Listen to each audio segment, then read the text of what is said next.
ছুটির দিন শুক্রবার সকালটি হঠাৎ পরিণত হয় এক হৃদয় বিদারক দৃশ্যে। আকাশে হেলিকপ্টারের শব্দ, তারপরেই নেমে এলেন এক বাবা। চোখে অশ্রু, বুকে অশেষ যন্ত্রণা। 3 বছরের একমাত্র কন্যা আরোয়া আর নেই। এই মর্মান্তিক সংবাদ শুনে আফ্রিকা থেকে ছুটে এসেছেন ওসমান গনি। হেলিকপ্টার থেকে নেমেই ছুটে যান মেয়ের কাছে।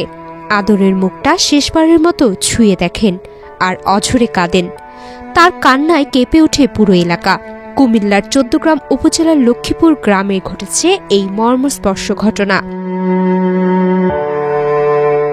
স্থানীয় গুণবতী স্কুল মাঠে হেলিকপ্টারটি অবতরণ করে সকালে।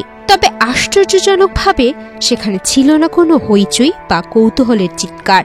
ছিল নীরবতা, চোখে মুখে গভীর সহানুভূতি। সবাই দেখেন কিভাবে এক বাবা সময়ের সঙ্গে লড়াই করে ফিরে এলেন তার সোনামণিকে শেষবারের মতো বুকে জড়িয়ে ধরতে। স্থানীয়রা জানান, ওসমান গনি বাদল প্রায় 15 বছর ধরে আফ্রিকায় বসবাস করছেন। বিয়ের পর কন্যা আরোয়ারের জন্ম তার জীবনে এনে দিয়েছিল আনন্দের আলো। চলতি বছরের শুরুতে দেশে এসে 8 মাস মেয়ের সঙ্গে কাটান তিনি, কিন্তু আগস্টে কর্মসূত্রে আবার ফিরে যান বিদেশে। এর কয়েক মাস পরেই নেমে আসে অকল্পনীয় এই ট্র্যাজেডি। বৃহস্পতিবার দুপুরে বাড়ির সামনের পুকুরে অসাবধানতাবশত পানিতে ডুবে যায় ছোট্ট আরোয়া। তাকে উদ্ধার করে হাসপাতালে নেওয়া হলেও তাকে আর বাঁচানো যায়নি। মেয়ের মৃত্যুর খবর পেয়ে মুহূর্তের মধ্যেই আফ্রিকা থাকা ওসমান গনি বিমানের টিকিট কাটেন।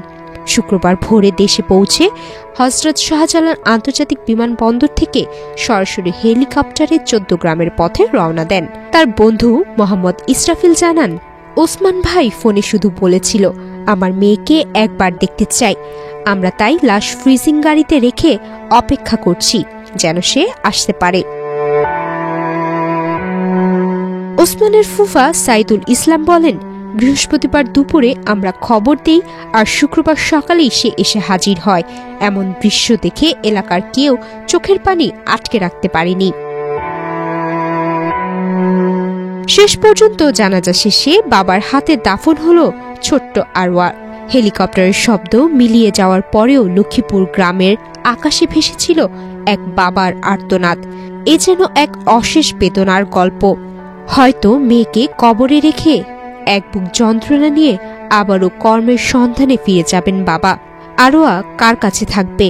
হয়তো এ প্রশ্ন বাবাকে আমৃত্যু কুরে কুরে খাবে।